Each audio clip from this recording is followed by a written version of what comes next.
Welcome inside the Red Zone. I'm Jack Hunter with WCAT, and today we are going to go over wide receiver routes, the different routes that receivers run. We're going to start short and then go long. So, Coach, let's begin with the wide receiver screen. Okay, what we have drawn up on the board right here is kind of what they call the route tree, and you see it's kind of got all the different routes listed up here. So all the patterns are generally the same.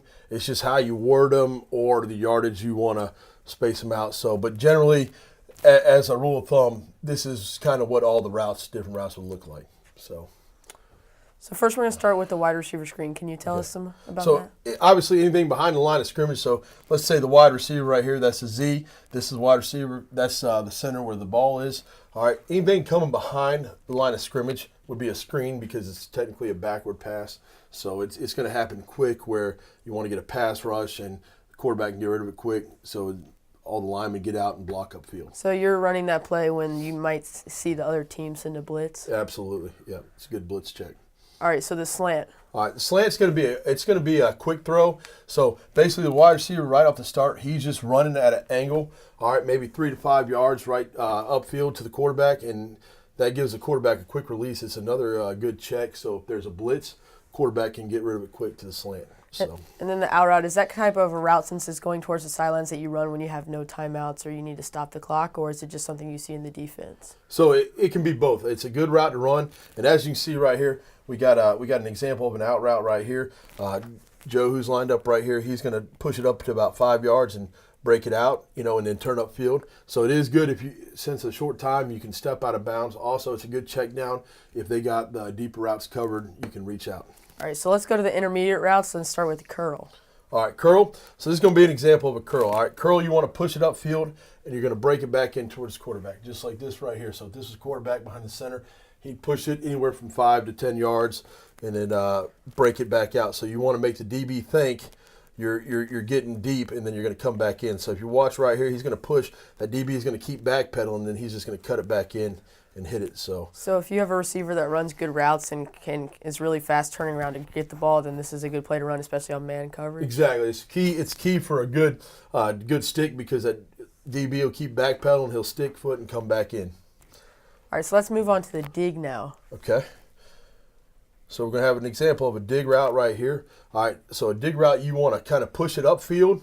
All right, what you usually have a pattern underneath to bring the linebackers up. So that's going to open up that intermediate zone behind the linebackers, and that's where the dig route's going to come in.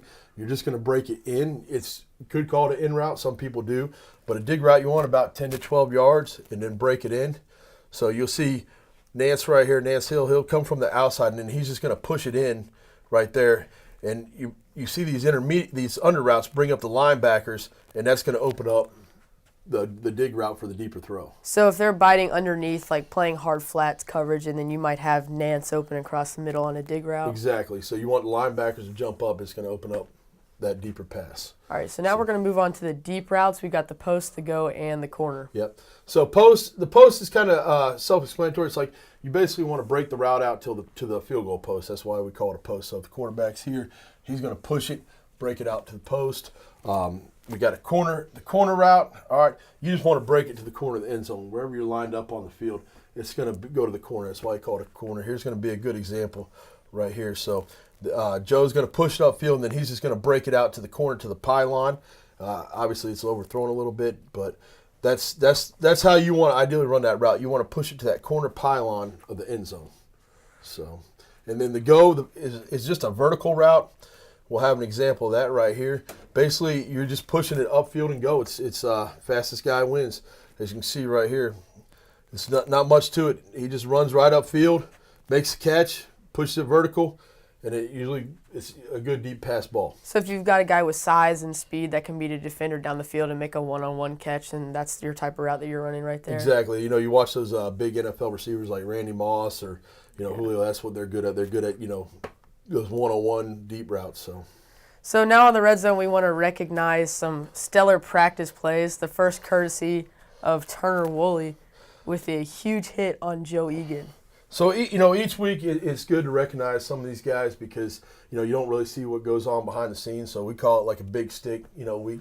And obviously Turner Woolley, he was a playing scout team linebacker for us. And we got an example of here how he just put a big stick on Joe. So as you can see right there, he's coming in for the tackle, gets his hand on him, and then you see the big stick, and then next thing you know, down goes Joe. So, he looks like Dick Butkus in the middle right there. So, it's a wonderful tackle right there.